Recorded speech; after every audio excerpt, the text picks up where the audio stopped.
Dear students, Durga tutorial के online classes में आपका स्वागत है।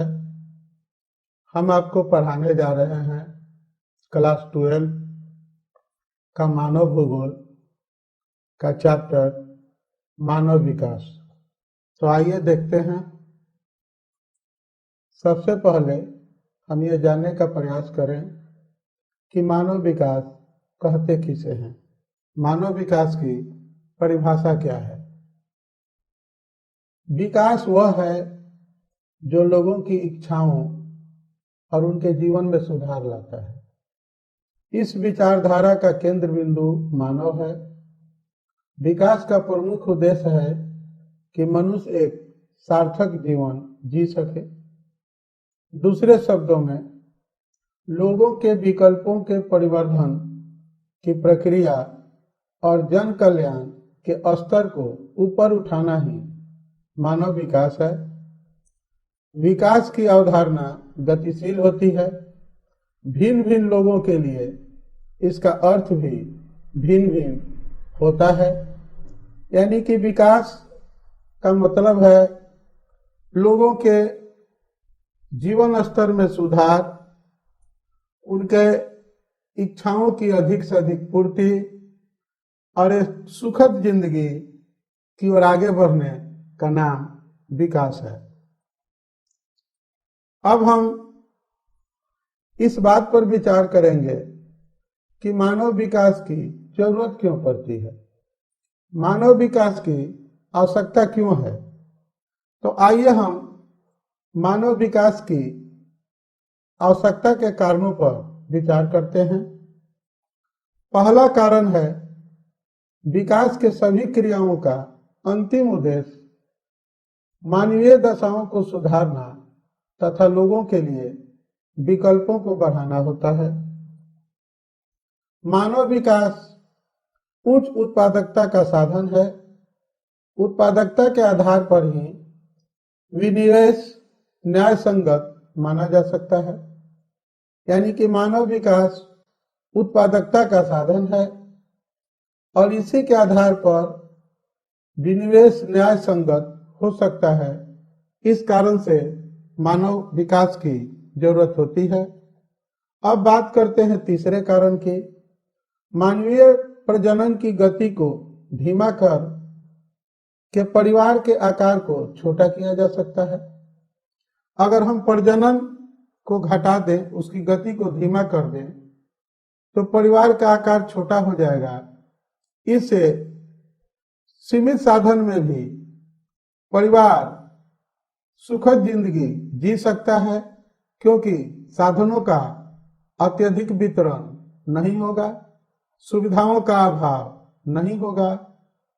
तो मानवीय प्रजनन की गति को धीमा करना भी विकास का एक कारण हो सकता है। मानव विकास भौतिक पर्यावरण का भी हितैषी है। गरीबी के घटने से निर्वनीकरण, मरुस्थलीकरण और मृदा अपरदन भी कम हो जाता है। गरीबी के कारण वन अधिक काटे जाते हैं। मिट्टी जो है वह मरुस्थल में बदलती है। मृदा का कटाव होता है। अगर गरीबी को घटा दें, लोग विकसित हो जाएं, तो ये सब चीजों को रोका जा सकता है।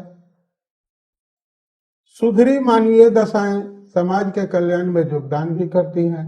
अगर मनुष्य की स्थितियां बदले तो इससे समाज में सुधार होता है, लोगों में कल्याण की भावना जगती है। जब कोई अभाव में होगा तो वह दूसरे की कल्याण की बात क्या सोच सकता है। आगे बढ़ते हैं। मानव विकास सामाजिक अशांति कम करने तथा राजनीतिक स्थिरता कायम करने में सहायक भी होता है। अब हम बात करेंगे मानव विकास के सूचकांक की। मानव विकास के 3 सूचकांक होते हैं। पहला है दीर्घजीविता, दूसरा है साक्षरता, तीसरा है जीवन की गुणवत्ता। यानी कि मानव विकास का आकलन दीर्घजीविता के आधार पर, साक्षरता के आधार पर और जीवन की गुणवत्ता के आधार पर किया जाता है। अब हम दीर्घजीविता पर थोड़ा विचार कर लें। जन्म के समय जीवन प्रत्याशा में वृद्धि हुई है। इस प्रगति प्रमुख कारण है निरंतर बढ़ती हुई खाद्य सुरक्षा तथा चिकित्सा व स्वास्थ्य सुविधाओं का विस्तार। भारत में साक्षरता दर 1951 में 18.53% थी, जो 2001 में बढ़कर 63.38% हो गई। यह सामाजिक और धार्मिक संगठनों के योगदान तथा सरकार की जागरूकता के कारण संभव हो पाया।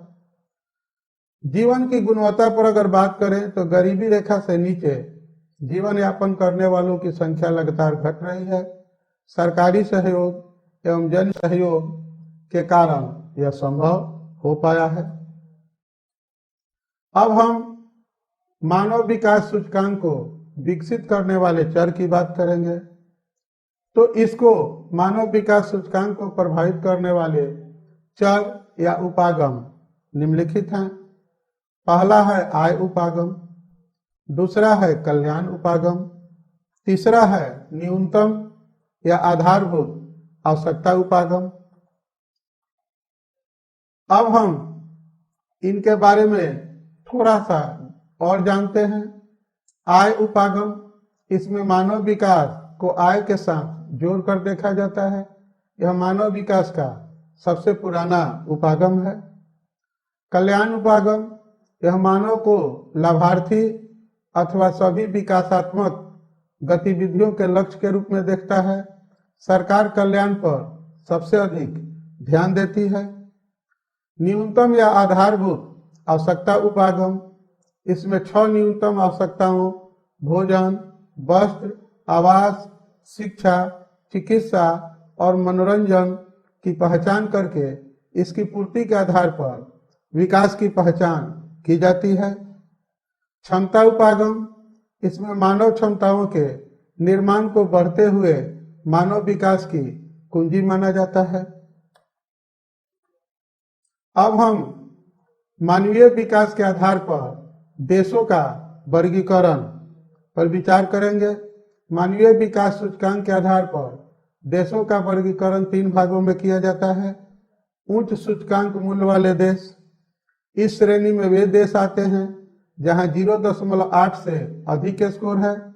मानव विकास प्रतिवेदन के अनुसार 2005 के आंकड़े के अनुसार 57, जिनमें प्रमुख है Norway, island, Australia, Luxembourg, Canada, Switzerland, Ireland, Belgium तथा संयुक्त राष्ट्र इसमें शामिल हैं। मध्यम सूचकांक वाले देश पर विचार करें तो इस वर्ग में 88 देश शामिल हैं। इनमें से अधिकांश द्वितीय विश्व युद्ध के बाद उभरे हैं। इनमें से कुछ उपनिवेश रह चुके हैं, कुछ देश तेजी से उन्नति कर रहे हैं। निम्न सूचकांक वाले देश, इस वर्ग में 32 देश हैं, जिनमें से अधिकांश राजनीतिक संघर्ष से निकल रहे हैं। इनमें आंतरिक संघर्ष, अकाल और महामारियां फैली हुई हैं। अब मानव विकास के घटकों पर हम विचार करने जा रहे हैं। पहला है न्याय, दूसरा है सतत पोषणीयता, तीसरा है उत्पादकता, चौथा है सशक्तिकरण। अब हम मानवतावाद पर विचार करेंगे। मानवतावाद मानव भूगोल की एक अभिनव विचारधारा है, जिसमें मानव कल्याण, मानव जागृति, मानव चेतना, मानव संसाधन एवं मानव की सृजनात्मकता के संदर्भ में अध्ययन किया जाता है। इस विचारधारा का केंद्रीय बिंदु मानव है, मानव विकास पर बल देता है। इस विचारधारा के विकास में मानव भूगोल में मानवीय परिघटनाओं के प्रारूपों के वर्णन के स्थान पर इनके पीछे कार्यरत प्रक्रियाओं के समझने पर बल दिया जाता है।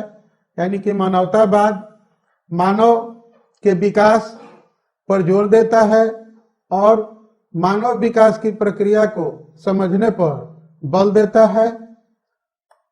अब हम जीवन निर्वाह कृषि की बात करेंगे। जीवन निर्वाह कृषि घनी जनसंख्या वाले क्षेत्रों में की जाती है। इस तरह की कृषि नदी घाटियों में की जाती है। इस कृषि प्रणाली में फसलों का उत्पादन स्व उपभोग के लिए यानी जीवन के निर्वाह हेतु किया जाता है, न कि बिक्री हेतु। यानी इस तरह की कृषि कोई अपना जरूरत पूरा करने के लिए, अपना खर्च चलाने के लिए करता है।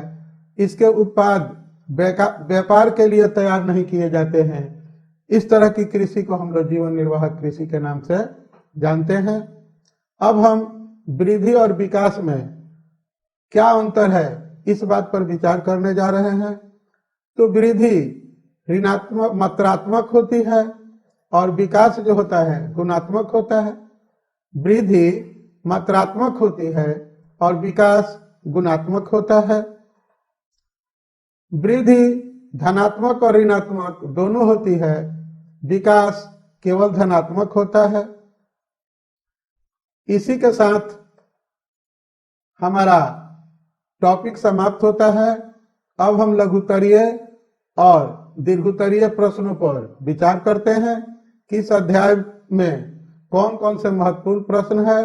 तो लघुत्तरीय प्रश्नों पर पहले विचार करें। वृद्धि और विकास में क्या अंतर है, मानव विकास से आप क्या समझते हैं, मानव विकास के 4 प्रमुख घटकों को लिखें, जीवन निर्वाह कृषि क्या है, मानवतावाद क्या है। अब हम बात करेंगे दीर्घोत्तरीय प्रश्नों की। मानव विकास किन कारणों से आवश्यक है, मानव विकास के उपागमों का संक्षेप में वर्णन करें, मानव विकास के सूचकांक के 3 सूचकों का वर्णन करें, मानव विकास सूचकांक के आधार पर देशों का वर्गीकरण कैसे किया जाता है।